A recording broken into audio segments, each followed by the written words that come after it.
Pada dasarnya manusia itu adalah makhluk yang sangat-sangat tidak bisa diatur.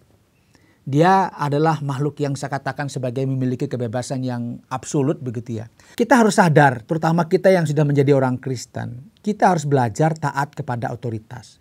Orangnya saleh, orangnya jujur, berarti tidak ada yang korupsi ya.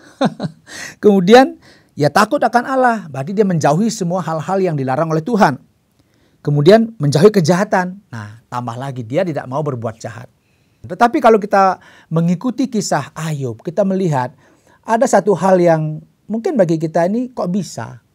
Ternyata Ayub mengalami masalah-masalah yang tidak mudah di tengah-tengah kehidupannya. Dalam kehidupan kita, kadang-kadang kita berpikir bahwa kalau kita melakukan A, maka saya akan dapat ini. Kalau saya lakukan B, maka akan dapat ini. Tapi faktanya nggak selalu sama, saudara. Kita bilang apa? Apakah nggak adil? Inilah fakta kehidupan. Bukan berarti bahwa Tuhan tidak mau kita itu memiliki moral yang bagus. Bukan berarti Tuhan tidak mau kita itu menjadi orang yang saleh, jujur, takut Tuhan. Bukan. Tetapi dalam fakta kehidupan Allah memiliki kedaulatan. Karena itu kita belajar bagaimana kita belajar mengakui kedaulatan Tuhan atau otoritas Tuhan melalui kehidupan Ayub. Dari sini kita belajar bahwa apapun yang ada di tengah-tengah kehidupan kita, entahkah hidup kita, entahkah kita memiliki kemampuan, entahkah kita memiliki kekayaan, keluarga yang baik, masa depan yang penuh dengan pengharapan, ingat Tuhan mengizinkan kita untuk menikmatinya. Tetapi Tuhan juga memiliki otoritas untuk mengambilnya, seperti yang dialami oleh Ayub. Dan membawa kelam pekat kepada terang. Itu sudah kelam pekat. Tidak mungkin ada pengharapan. Dia bisa memberikan terang. Artinya bagi Tuhan tidak ada yang mustahil.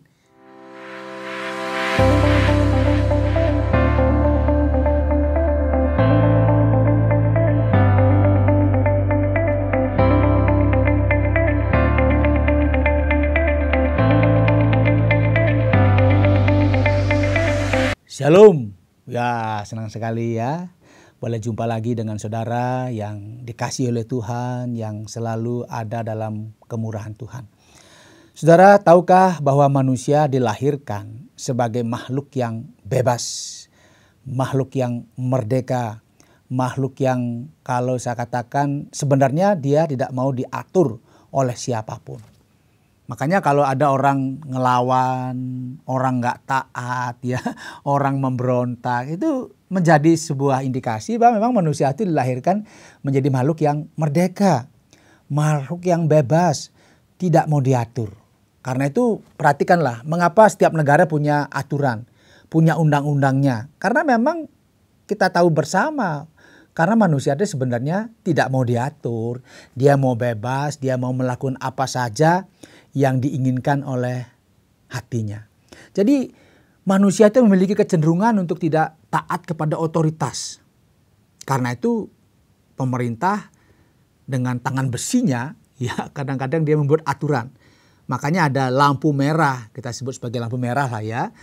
Karena kenapa? Kalau hijau terus orang tuh lewat terus, kalau tidak ada aturan lewat terus, bahkan banyak kejadiannya. Itu di perlintasan kereta api sudah ada palang pun orang masih mau terobos. Artinya apa? Itu sudah jelas di depan mata ya. Palang begini orang jelusup masuk. Kenapa? Karena intinya pada dasarnya manusia itu adalah makhluk yang sangat-sangat tidak bisa diatur. Dia adalah makhluk yang saya katakan sebagai memiliki kebebasan yang absolut begitu ya. Dia terserah mau buat apa. Tetapi ternyata kita lama-kelamaan kita hidup dalam sebuah sistem di tengah-tengah masyarakat, mulai ada aturan.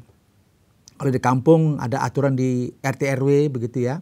Ada aturannya tidak boleh buang sampah di sungai dan sebagainya. Coba perhatikan kenapa banyak banjir, kenapa banyak sampah di sungai. Kan sudah tahu aturannya nggak boleh buang sampah ke sungai. Tetapi kenapa orang masih buang sampah ke sungai? Karena manusia prinsipnya tidak mau diatur begitu loh. Seandainya manusia mau diatur, waduh luar biasa saudara. Ini aparat kepolisian hidupnya lebih tenang lagi. Ini karena nggak bisa diatur, dia harus kerja ekstra saudara, harus menolong semuanya. Mungkin ini menjadi sebuah fakta bahwa sebenarnya manusia itu tidak mau diatur, bahkan tidak taat kepada otoritas. Nah, kita harus sadar, terutama kita yang sudah menjadi orang Kristen, kita harus belajar taat kepada otoritas. Karena itu kalau kita ada dalam sebuah negara, apalagi di negara tercinta kita Indonesia ini, ada otoritas namanya pemimpin ya. Kalau ada wali kota, ada bupati, gubernur, presiden, itu pemimpin-pemimpin kita yang sudah kita pilih. Kita harus taat kepada otoritas. Artinya aturan-aturan yang dibuat kita harus ikuti, gitu maksudnya. Sehingga kita menjadi warga yang baik, menjadi orang Kristen yang ya saya katakan walaupun sebenarnya dalam diri kita maunya bebas, nggak bayar pajak misalnya. Tetapi tetap kalau memang kita ada aturannya kita harus bayar pajak, ya harus pajak itu harus dibayar. Sehingga kita nggak bisa juga semena-mena kita melawan, nggak boleh. Ya karena kita dilatih oleh Tuhan untuk mentaati otoritas. Nah, saudara yang dikasih oleh Tuhan, terkait dengan otoritas, kita akan belajar pada bagian ini bagaimana kita taat kepada otoritas dari Ayub. Itu kita belajar tentang mengakui kedaulatan Tuhan melalui kehidupan Ayub. Kita tahu Ayub? Tahu Ayub? Wah, sudah pasti tahu Ayub. Ayub adalah orang yang dikatakan di dalam Alkitab itu, kalau saya baca ayat yang pertama itu, seorang laki-laki, dia seorang yang saleh dan jujur, ia takut akan Allah dan menjauhi kejahatan. Wow, luar biasa. Dia dikatakan apa? Saleh. Dikatakan jujur. Ia takut akan Allah dan menjauhi kejahatan. Ini kalau sudah 4 ini ada, waduh aman saudara. Dunia ini aman. Orangnya saleh, orangnya jujur, berarti tidak ada yang korupsi ya. Kemudian ia takut akan Allah, berarti dia menjauhi semua hal-hal yang dilarang oleh Tuhan. Kemudian menjauhi kejahatan. Nah, tambah lagi dia tidak mau berbuat jahat. Nah, ketika seseorang dalam posisi secara kerohanian sudah saleh, sudah jujur, takut akan Allah, dan menjauhi kejahatan, apa yang kita pikir? Pasti hidupnya nyaman ya. Hidupnya akan tenang, kemudian dia akan menjadi tokoh masyarakat, dia akan menjadi tokoh agama yang selalu dielulukan karena kapasitas dirinya luar biasa. Dari sisi moral, dari sisi kerohanian dia saleh, kemudian dia jujur, takut akan Tuhan dan menjauhi kejahatan. Tetapi kalau kita mengikuti kisah Ayub, kita melihat ada satu hal yang mungkin bagi kita ini kok bisa. Ternyata Ayub mengalami masalah-masalah yang tidak mudah di tengah-tengah kehidupannya. Dia mengalami masalah yang terkait dengan kesehatannya. Kemudian dia mengalami masalah yang terkait dengan ekonominya. Dan dia mengalami masalah yang terkait dengan emosinya. Dan pada akhirnya dia memiliki masalah yang berkaitan dengan spiritualnya. Jadi masalah fisik, ekonomi, kemudian juga bicara masalah masalah kenyamanan secara ekonomi, fisiknya juga sakit, kemudian dia juga masalah secara secara emosi, mental. Karena apa? Karena keluarganya karena ada bencana akhirnya meninggal. Dan dia juga memiliki masalah akhirnya secara spiritual karena dia pada akhirnya menyalahkan Tuhan. Nah, ketika berada dalam posisi ini kita bertanya sekarang. Padahal Ayub ini kan dikatakan orang yang saleh, orang yang jujur, takut akan Allah, dan menjauhi kejahatan. Kenapa dia mengalami 4 hal yang secara lengkap ini? Kita melihat di sini Ayub merasa bahwa kok bisa? Saya sudah menjaga hidup saya sudah begitu baik, saya memiliki moral yang baik, kenapa saya harus sakit? Kenapa saya secara ekonomi juga amburadul begitu ya? Tadinya kan orangnya mapan ya, tiba-tiba ada bencana dan sebagainya, wah habis semua. Kemudian dia nyaman dengan keluarganya, keluarganya juga mengalami masalah. Kemudian akhirnya dia bilang, wah ini dia juga nyalahkan Tuhan pada akhirnya. Bahkan dia menyalahkan orang lain dan sebagainya. Nah, ibu bapak yang dikasih oleh Tuhan, dalam kehidupan kita, kadang-kadang kita berpikir bahwa kalau kita melakukan A, maka saya akan dapat ini. Kalau saya lakukan B, maka akan dapat ini. Tapi faktanya nggak selalu sama, saudara. Ya, ada orang yang mungkin katakanlah, mohon maaf ya, sudah sekolah dengan luar biasa, dia sudah belajar dengan sangat bagus. Dia berpikir nanti pasti dapat pekerjaan yang bagus. Tapi faktanya juga dia sulit cari pekerjaan. Ada orang-orang tertentu dia belajar biasa-biasa, dapat pekerjaan yang bagus. Ini kita bilang apa? Apakah nggak adil? Inilah fakta kehidupan. Bukan berarti kita nggak usah belajar kalau begitu. Bukan berarti kita nggak usah menjaga moral kita, bukan begitu. Tetapi fakta kehidupan selalu kadang-kadang berkata lain yang saya sebut sebagai kedaulatan Tuhan. Bukan berarti bahwa Tuhan tidak mau kita itu memiliki moral yang bagus. Bukan berarti Tuhan tidak mau kita itu menjadi orang yang saleh, jujur, takut Tuhan. Bukan. Tetapi dalam fakta kehidupan Allah memiliki kedaulatan. Karena itu kita belajar bagaimana kita belajar mengakui kedaulatan Tuhan atau otoritas Tuhan melalui kehidupan Ayub. Memang Ayub awalnya pontang-panting saudara, ketika dia mengalami masalah, dia seperti menyalahkan semua orang. Bahkan dia terpukul dari semua sisi kehidupannya. Mengakibatkan Ayub menjadi pribadi yang rapuh saudara. Bahkan dia menjadi orang yang frustasi dan serasa nggak memiliki pengharapan. Tetapi kitab Ayub mengajar kepada kita bahwa dia pada akhirnya saudara mengakui kedaulatan Tuhan. Mari saya bacakan. Ayub pasal 12 ayat 22.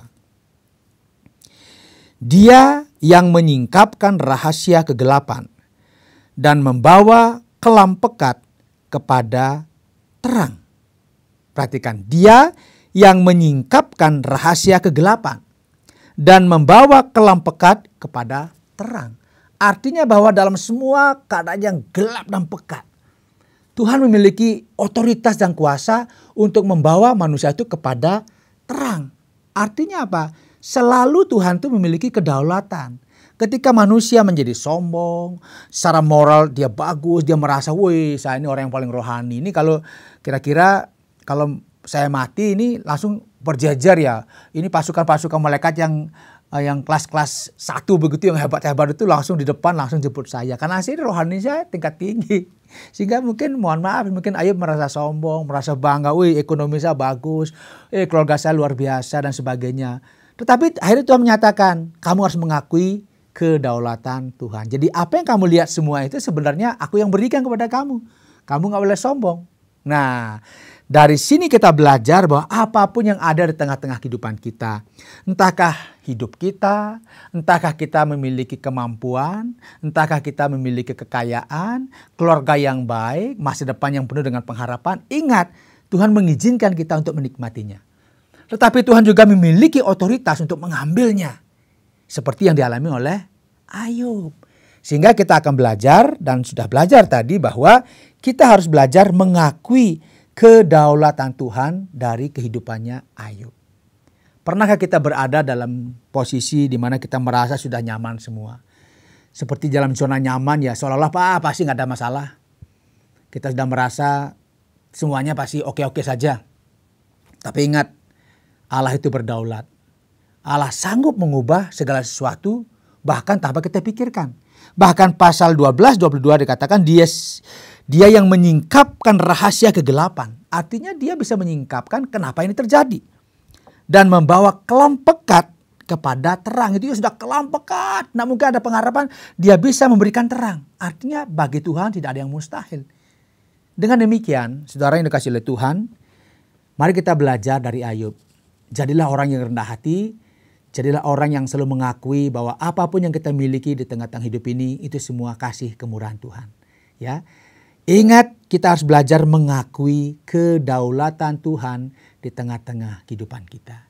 Jangan menjadi minder ketika kita susah, jangan menjadi sombong ketika kita sudah hebat, tetapi ingat bahwa Tuhan mengizinkan semua terjadi di tengah-tengah kehidupan kita dengan maksud agar kita mempermuliakan Dia, entahkah kita dalam keadaan baik ataupun tidak baik, karena hidup ini adalah milik Tuhan. Kiranya Tuhan memberkati kita. Sampai jumpa dalam program selanjutnya di program Terang Warta Rohani. Terima kasih Anda sudah mengikuti program kami. Jika Anda diberkati, jangan lupa like, komen, dan share supaya Anda tidak ketinggalan setiap program terbaru kami. Jangan lupa juga untuk subscribe channelnya dan nyalakan loncengnya.